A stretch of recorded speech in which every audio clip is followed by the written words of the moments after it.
Dear friends, this is Nazmijan. Today we are going to look at the game played by reigning world champion Magnus Carlsen. What makes this game special for us is that Magnus played this game when he is just 11 years old. Okay, let's go to moves. White player Magnus Carlsen, black player still unknown to us Gustav Bull-Brandsen. Okay, e4. Magnus Carlsen mainly prefers e4 when he is young, but today, as we know, he prefers any move. Knight f3, c4, d4, e4. But today, we're going to look at this game, e4, e6, d4, and d5. This is French defense, and white has many moves here. He can protect the pawn with the knight, knight c3, knight d2, or bishop d3, or he can just push the pawn e5 or exchange it on d5, e takes d5.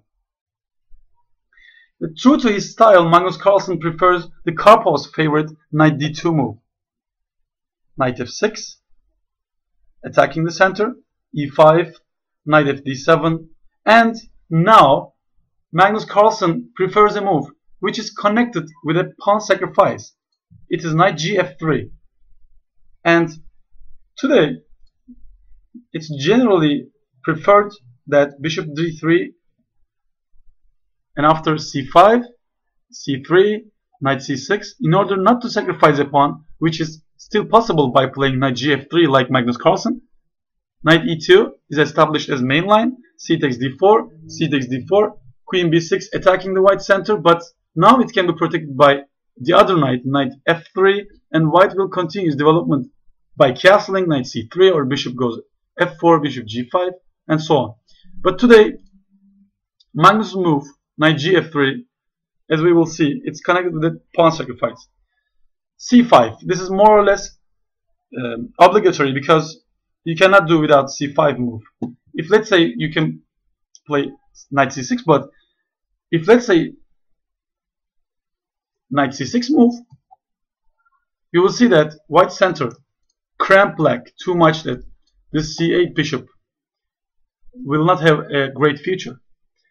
So black wants to break it up, so he will play c5, c3, and probably in the future by playing f6.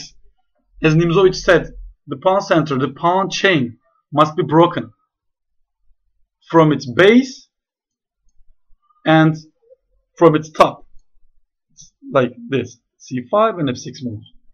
But f6 is to be prepared, has to be prepared, because it's not easy to play f6 when your king is not safe enough. Knight c6, bishop d3, queen b6, and as we see that black attacks d4 pawn and it's hard to defend, almost impossible, and white of course doesn't want to take the c5 pawn and let his opponent to develop his bishop, so Magnus Carlsen's idea is to sacrifice it by castling. Okay, what's the deal? Let's see. C takes d4, c takes d4. Black takes the challenge and takes it twice. And Magnus threatens the queen by knight f3. And after queen b6, we will see that black already has some problems. His king is in center and his bishop is hard to develop. But one asset of his position is that the center is closed, so he will have time to develop his bishop and castle. So in order to prove some compensation, white has to play forcefully. And Magnus does it by playing queen a4. This is not just pinning the knight, because you cannot achieve anything with this pin. But the idea is mainly to attack the king side. Why to attack the king side? You see this e5 pawn gains space in the center and looking at the king side. So attack on the king side should be better for white here. And by playing queen a4, white wants to transfer his queen to g4 square, which is very effective. And black should prevent this by playing queen b4. And it's still main line today. But let's illustrate the point. If black wants to develop his bishop and castle, white just attacks the g7 square, and it's almost impossible except playing g6 to protect this pawn, because after, let's say, castles, black immediately loses exchange here by bishop h6, and you have to push the pawn and rook is gone.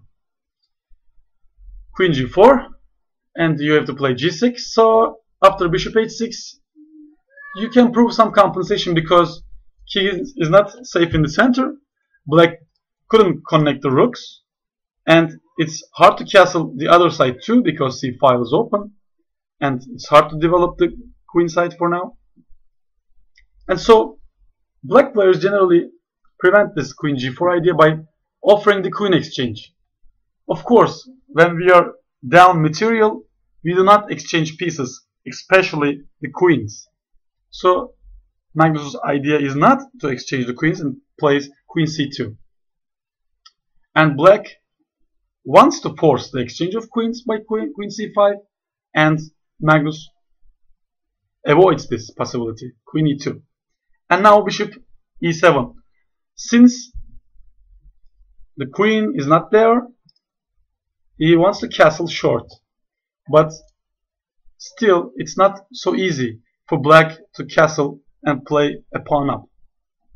Bishop e3, as it seems that black, after escaping of the queen, white will go to rook ac1 and continue normal development.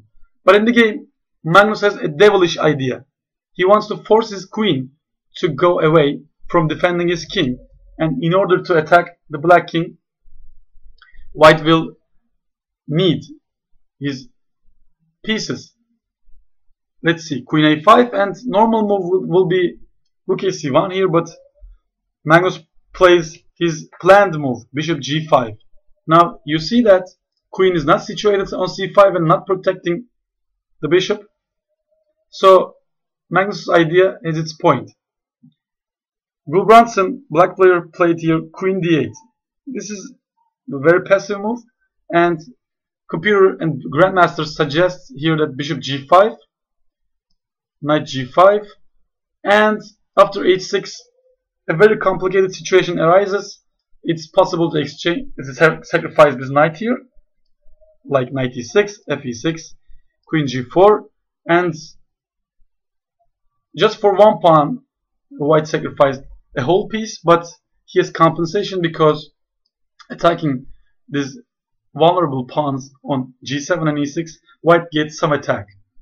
But probably afraid of this, black player went queen d8. And Magnus' idea continues. And I think the most remarkable move of the game here happened. Queen e3. It's not really understandable. What is this move for? Just protecting g5? But what's the deal? Okay, Magnus places his queen so that it's looking at both diagonals, queen side and king side, and you want your pieces to become active, and this is the case here. Queen e3, activate this queen a little bit more, and in the future maybe it can go king side or it can go queen side.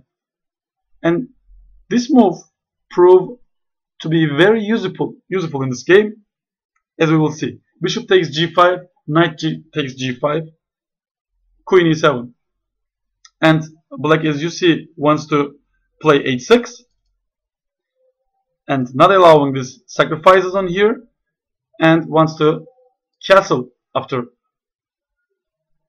h6. And Magnus' devilish idea, rook ac1, now prevents the move h6, which is played in the game. But let's see, h6, and I offer you to stop your video and try to figure out what young Magnus Carlsen played in this position. It's very interesting to see that probably black player expected knight f3, castles, and in the near future develop his bishop And still white is compensation because of the invasion on the C file and so on. But that's not the worst of his nightmares. H6, and Magnus Carlsen uncorks a very, very unbelievable blow here. Queen takes A7. Very unexpected move. Probably prepared by move Queen E3. Remember move Queen E3? It has two functions, we said, looking at king side and queen side, and this allows this tactical possibility. And now it's very hard for black to do without rook move, because he cannot take on knight. Rook is hanging. So if he takes, let's say, we can just take it and take everything. Knight takes 7, and white is just a piece up. So black player preferred the move rook b8.